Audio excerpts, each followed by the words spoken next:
Donc là, petit passage vulnérable, vu que je vlog, j'essaye de vlogger dans ma semaine.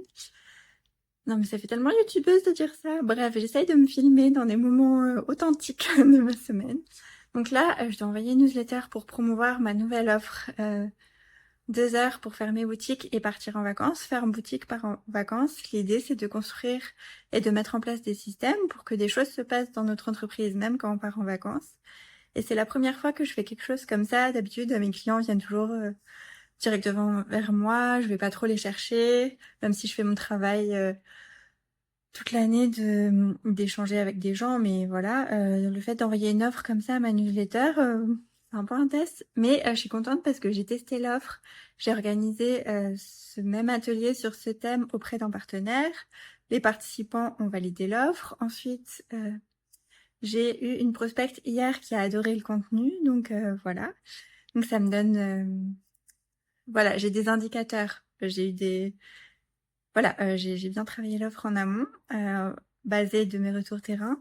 Mais là, je dois envoyer la newsletter et faire le plan de com et je procrastine depuis 3 jours.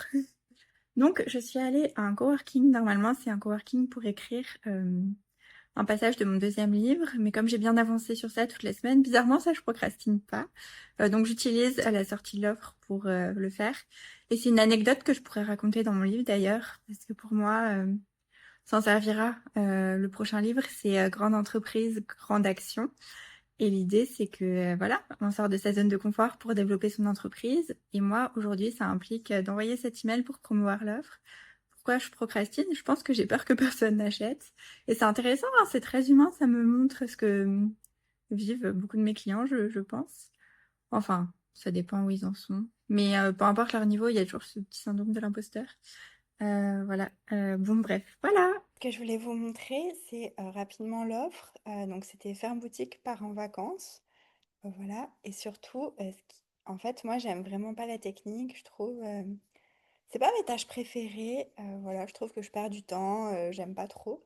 Mais ce qui m'aide et comment j'utilise l'IA et Claude, je l'utilise de moins en moins pour des tâches stratégiques parce que je trouve que ça me fait perdre trop de temps, ça me fait trop douter parce qu'il y a toujours des optimisations à l'infini avec l'IA. Mais par contre, je l'ai utilisé pour créer cette page. Donc moi, j'utilise system.io comme outil et j'ai utilisé les codes HTML. Donc ici, dans les blocs, au lieu de mettre directement le bloc texte, comme on pourrait faire traditionnellement, moi, j'ai mis en place un blog HTML qu'on peut retrouver ici. Et en fait, c'est composé directement d'un code. Et ça, c'est Claude qui me l'a fait. Donc en gros, je lui ai demandé, je lui ai donné ma charte graphique, il a déjà toutes les infos sur mon entreprise. Donc je lui ai demandé de me créer ma landing page à partir d'un code HTML et ça m'a fait gagner tellement de temps. Euh, voilà, et surtout ça m'a aidé à pas procrastiner. Donc maintenant, ça ira un peu plus vite pour moi de créer des landing pages quand je devrais le faire. Voilà, j'espère que ça a pu vous aider et merci Cécile pour l'astuce. Là, je me filme, il est 15h40. À 16h, j'ai un rendez-vous découverte avec une lectrice de mon livre. Le rendez-vous est arrivé cette nuit à 1h du matin. Donc, je dois avoir un lien qui traînait quelque part. J'ai oublié de paramétrer qu'on puisse pas prendre de rendez-vous avant 48 heures, mais c'est pas grave.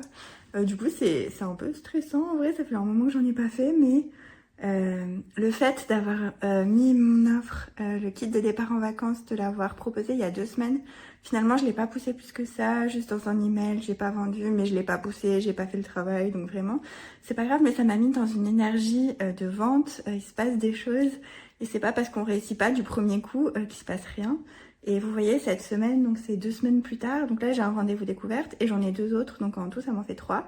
Et ça, c'est l'indicateur aussi, et je l'ai vu sur mon tableau de bord, que j'avais pas de rendez-vous depuis le mois de mai, mais parce que j'étais dans l'émission client, et en fait, pour vendre, il faut caler des rendez-vous.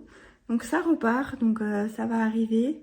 Donc voilà, l'offre de départ en vacances, c'était pas un échec en soi, parce que l'objectif, c'est de signer des clients, donc c'était peut-être pas la bonne offre pour le faire, mais ça m'a donné l'idée d'une autre offre pour la rentrée, et ça, je vous en parle dans une autre vidéo. À voir si celle-là convertit. J'ai 2 prospects intéressés, mais tant que c'est pas signé, hein, crie pas victoire. Voilà. Mais en tout cas, voilà pour les vlogs coulisses.